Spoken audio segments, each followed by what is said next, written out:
Some killers become legends, not because of the body count, but because of how deeply their crimes infect the public imagination. And in the world of horror, few names cast a darker shadow than Ed Gein. His story isn't just a grisly footnote in criminal history. I think when you look at individuals in small communities, they tend to believe that they know everybody, that they know everything that's going on. It's a chilling blueprint that birthed some of cinema's most terrifying monsters. Norman Bates in Psycho, Leatherface in the Texas Chainsaw Massacre, Buffalo Bill in The Silence of the Lambs.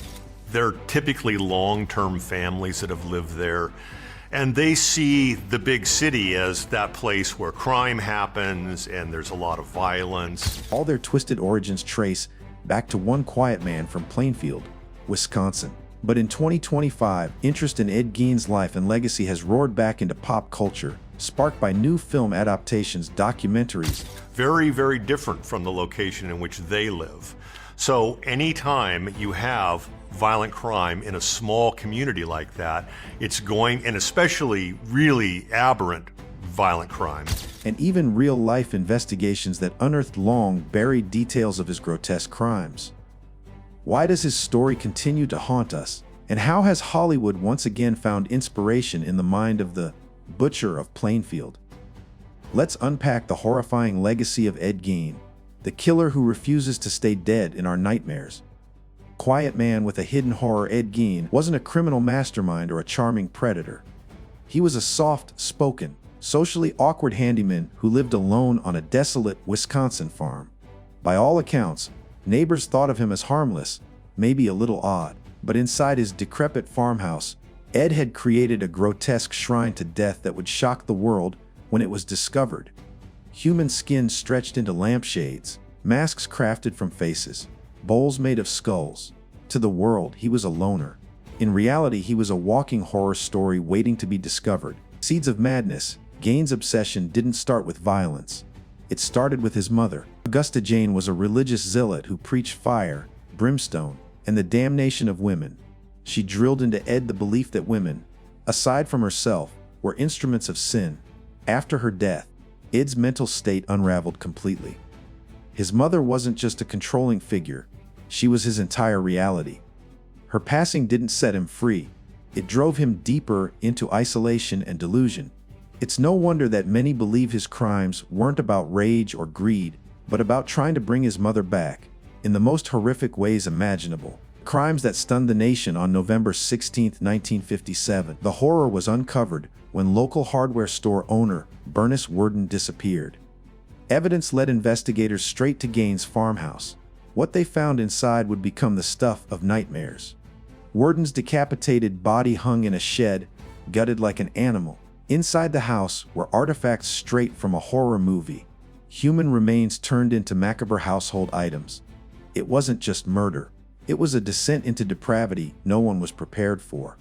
The images from that crime scene remain among the most disturbing in American criminal history. Gein later admitted that most of the human remains he kept were stolen from local cemeteries. Under cover of night, he would dig up freshly buried corpses, retrieve body parts, and fashion them into furniture, masks, and clothing. But eventually, grave robbing wasn't enough. Driven by delusions, Ed began killing, though only officially linked to two murders: Bernice Worden and tavern owner Mary Hogan. Authorities have long suspected he may have had other victims.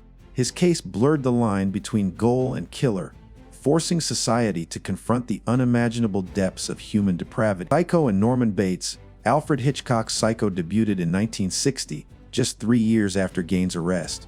Though toned down for the screen, Norman Bates's eerie relationship with his mother was directly inspired by Gein's twisted maternal obsession.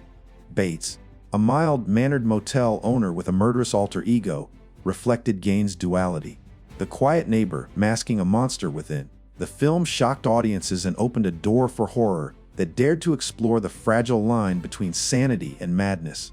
Thanks to Psycho, Gein's shadow crept onto the silver screen, and he never left. 1974, the Texas Chainsaw Massacre introduced the world to Leatherface, a chainsaw-wielding killer who wore masks made of human skin.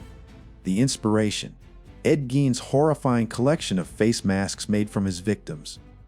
While the film was a work of fiction, its gritty realism and skin-wearing antagonist drew directly from Gein's grotesque legacy. Leatherface wasn't just a monster. He was a cultural manifestation of our deepest fears, born from a real-life horror that proved truth is often stranger and scarier than fiction. The 1991 thriller The Silence of the Lambs introduced yet another Gein-inspired killer, Buffalo Bill. His crimes, skinning his victims to fashion a woman's suit for himself. Sound familiar? Once again, Gein's dark obsession with female anatomy and his twisted desire to become his mother echoed in a character that terrified a generation. Buffalo Bill wasn't a direct copy of Gein, but his disturbing practices mirrored Gein's real-life actions so closely that audiences couldn't help but shudder at the parallels. A new wave of documentaries and dramatized series has reignited interest in Gein's life. Streaming platforms released fresh investigative specials examining his crimes with modern forensic analysis and psychological profiling. These productions dive deeper than ever before, uncovering chilling new details and even challenging old assumptions. The result, a fresh cultural obsession with a killer long thought confined to the past. Viewers aren't just fascinated, they're horrified anew by how little humanity has learned from monsters like Gein. Why Gein's story still haunts us today. Unlike serial killers who killed for power, pleasure, or revenge, Ed Gein's motives remain terrifyingly obscure. Was it grief, insanity, a need to control death itself? The fact that we may never fully understand his mind makes him scarier than your average murderer. He wasn't chasing headlines or seeking notoriety. His crimes were personal, secret, and surreal. This ambiguity keeps his story alive, fueling nightmares and ensuring his name remains whispered in horror lore. Didn't just horrify the public, it changed how authorities handled criminal insanity. His trial sparked debates over mental health, criminal responsibility, and the treatment of the criminally insane. Found unfit to stand trial at first, Gein was committed to a mental institution. When he was later tried, he was found guilty, but insane, a verdict that forced America to confront uncomfortable questions about mental illness and justice. In many ways, Gein's legacy is a reminder of the thin, fragile line separating the sane from the monstrous. In 2025, horror filmmakers are once again drawing on Gein's story for fresh projects. From indie horror flicks set in rural America to psychological thrillers about mother-obsessed killers, his dark influence is everywhere. But this time, creators are digging deeper, exploring the trauma, isolation, and mental decay that brewed Gein's madness. These new interpretations are less about gore and more about the psychological terror of losing touch with reality. It's a chilling reminder that horror evolves, but its roots often stay the same. Society's dark mirror, Ed Gein wasn't born in a vacuum. His story forces us to ask hard questions about societal neglect, mental health, and our morbid fascination with the grotesque. Why did no one notice the signs? How did isolation and fanaticism fester into horror? Gein's tale is a dark mirror, reflecting not just his sickness, but the failures of a society that let such a nightmare bloom unnoticed. And perhaps that's why his story endures. Because deep down, we fear how easily it could happen again. Ed Gein is more than just a footnote in criminal history. He's a legend that continues to haunt horror films, true crime stories, and the darkest corners of our imagination. And if the resurgence of interest in 2025 proves anything, it's that monsters like Gein don't just live in the past. They echo into the future, creeping into the stories we tell, the fears we feel, and the nightmares we can't escape. If you found this story as chilling as we did, stick around for our next deep dive, where we'll explore Dr. Death, Britain's worst serial killer exposed.